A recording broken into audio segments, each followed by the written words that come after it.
Hey guys, welcome back to our channel. In today's video, we're gonna program the most famous Fibonacci series. So the task of the day is that we have to print the Fibonacci series. And those who don't know what the Fibonacci series is, that the Fibonacci series is like the first two terms are 0 and 1 respectively. And after that, every term in that series is the sum of the last two terms, right?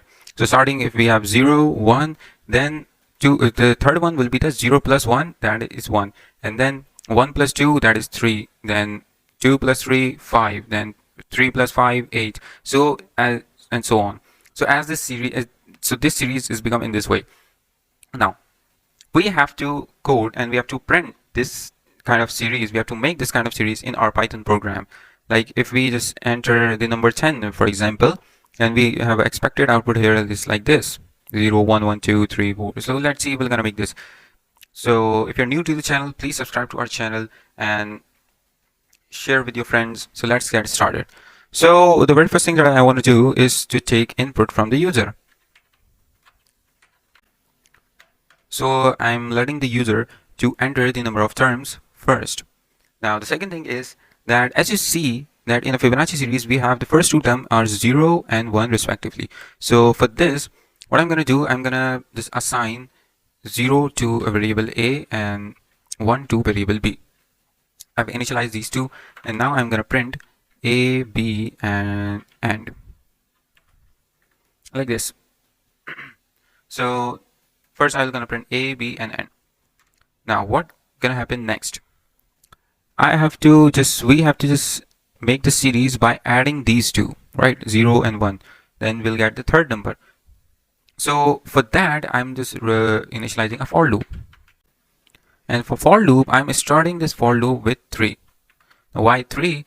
Because the third term, like we'll start from the third term, right?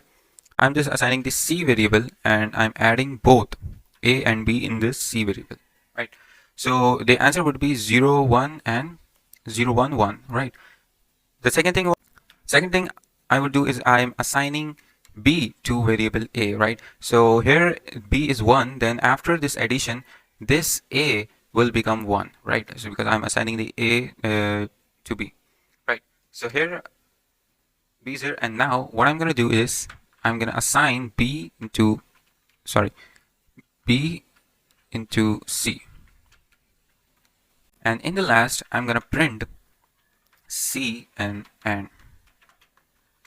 So this is the basic structure. This is a very simple logic around here, because let's see what it's going to print. So as per the requirement, if I enter 10, and here we go, we got the 10 numbers in this series starting from 0, 1, then this 1 is the addition of these two, then this 2 is the addition of these two, then this 3 is the addition of 1 plus 2, and so on. Like this 13 is the addition of 8 and 5. So in this case, you have made the Fibonacci series like this. So this is how you can make the most famous Fibonacci series. So I hope you understand it, and if you understand it, please like the video and subscribe to the channel and share this video with your friends.